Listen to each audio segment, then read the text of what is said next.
వివిధ కార్పొరేషన్ల ద్వారా ఇప్పటి వరకు తెచ్చిన అప్పు 89,026.82 కోట్ల రూపాయలు మీరు తీసుకొచ్చారు.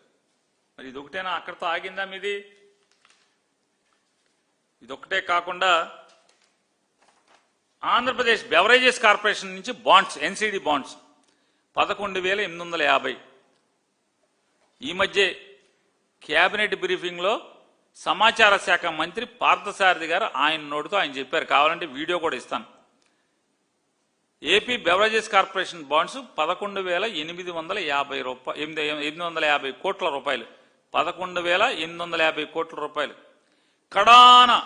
కడాన జగన్మోహన్ రెడ్డి సారా బ్రాందీ మీద కూడా అప్పు తెచ్చన్నాడు. ఈ కడాని తెచ్చినోడు ఎవడు? అబద్ధాల కేశవ్ గారు.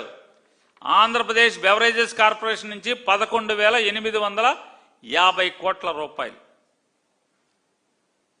పార్థసారథి గారు చెప్పాడు, క్యాబినెట్ అప్రూవల్ ఇచ్చాం, మేము స్టేట్మెంట్ కావాలి ఇస్తాం. అలాగే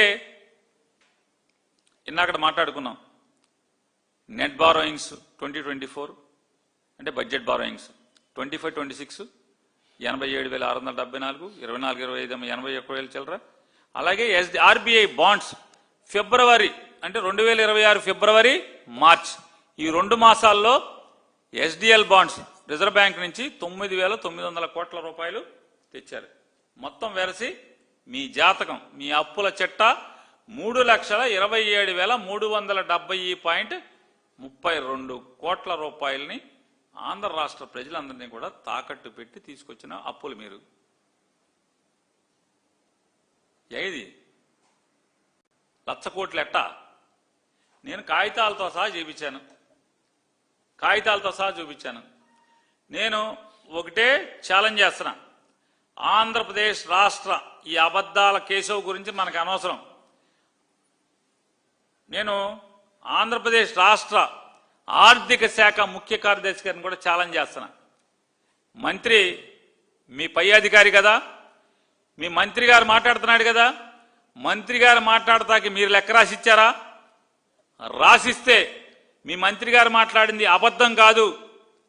మా మంత్రి ఆర్థిక శాఖ మంత్రి, అప్పుల శాఖ మంత్రి కాదు, అబద్ధాల కేశవ్ కాదు, అతను పయ్యావుల కేసు అని చెప్పని మీకు నమ్మకం కలిగితే మీరే ఆ లెక్కలు రాసిస్తే ఈ 2 ఏళ్లలో మీరు చేసింది, మీ ప్రభుత్వం చేసింది 1,05,000 కోట్లే అని చెప్పి మీరు రాసి సంతకం పెట్టి ముద్రేసి స్టాంప్ వేసి ఇచ్చే ధైర్యం మీకుందా? ఫైనాన్స్ సెక్రటరీ గారు ఉందా మీకని అడుగుతున్నా. ఇవ్వగలరా? మీరు ఇంకో 1 వారం రోజులు టైం ఇస్తాం. మీరు ఇవ్వగలిగితే ఆయన పయ్యావులు కేసావు. మీరు వారం లోపు ఇవ్వలేకపోతే కనుక ఫైనాన్స్ సెక్రటరీ గారు మిమ్మల్ని ఇవ్వకపోతే అర్జెంటుగా మీ మంత్రి ఛాంబర్ బయట పయ్యావుల కేసు తీసేసి అబద్ధాల కేసు అని బోర్డు పెట్టండి, అసత్యాల కేసు అని చెప్పని బోర్డు పెట్టమని చెప్పని మీకు సూచన చేస్తున్నా, హితవు పలుకుతున్నా.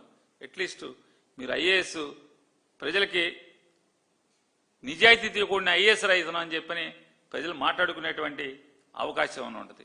అట్లాగే ఆయన మాట్లాడతాడు.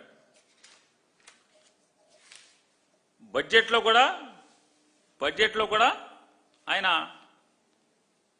ఎవరెవరైతే తప్పుడు కౌన్సిల్లో ఇచ్చారు తప్పుడు లెక్కలు వాళ్ళందరి మీద కూడా department of personal and training, అయ్యా ఐఏఎస్ అధికారులారా, కౌన్సిల్కి అసెంబ్లీకి ఎవరెవరైతే ఈ అప్పులు ఆర్థిక లెక్కల్ని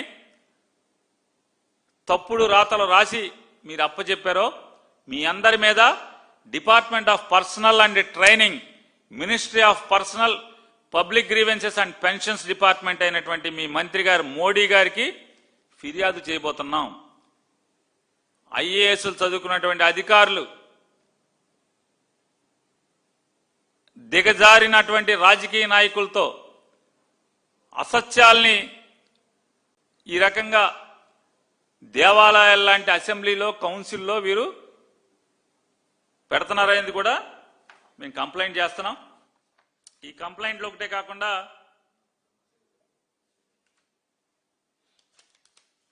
నిర్లజ్జగా మాట్లాడుతున్నటువంటి అబద్ధాల కేశవ్ గారు.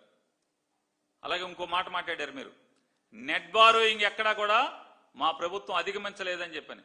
దానికి కూడా ఛాలెంజ్ చేస్తున్నాను. మీరు నెట్ బారోయింగ్ మీరు దాటారు. కేంద్ర ప్రభుత్వం అంటే కాగు చెప్పింది ఏదైతే మీరు నెట్ బారోయింగ్ క్రాస్ అయ్యారో 3%, రాష్ట్ర జిఎస్డిపి మీద 3% మించి చేయకూడదనేటువంటి నియమాన్ని దాటి మీరు అప్పులు చేశారనేది కాగు చెప్తుంది. కాదంటారా? మీ ఆర్థిక శాఖ ముఖ్య కార్యదర్శిని రాతపూర్వకంగా రాసి మీడియాకు రిలీజ్ చేయమని చెప్పండి. నెట్లో పెట్టమనండి ఆయన స్టేట్మెంట్ని.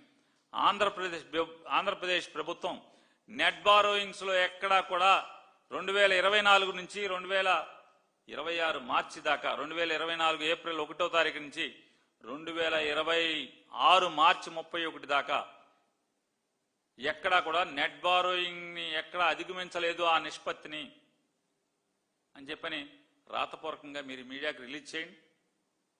నిజమైతే మీ మంత్రి గారు, మీ అబద్ధాల కేశవ్ గారు చెప్పింది నిజమే అయితే మీరు రిలీజ్ చేయమని చెప్తూ, అలాగే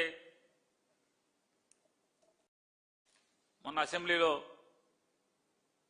నారా చంద్రబాబు నాయుడు గారు చాలా మాట్లాడారు. ఏమని మాట్లాడారంటే,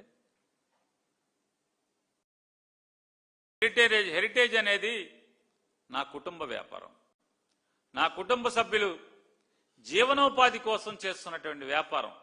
చూడండి, హెరిటేజ్ అనే వ్యాపారం నారా చంద్రబాబు నాయుడు గారి కుటుంబ సభ్యులు వారి జీవనోపాధి కోసం చేస్తున్నటువంటి వ్యాపారం. 4,000 కోట్ల రూపాయల టర్నోవర్ జరిగేటువంటి వ్యాపారం అనేమో వారి కుటుంబ సభ్యులు చెప్తారు.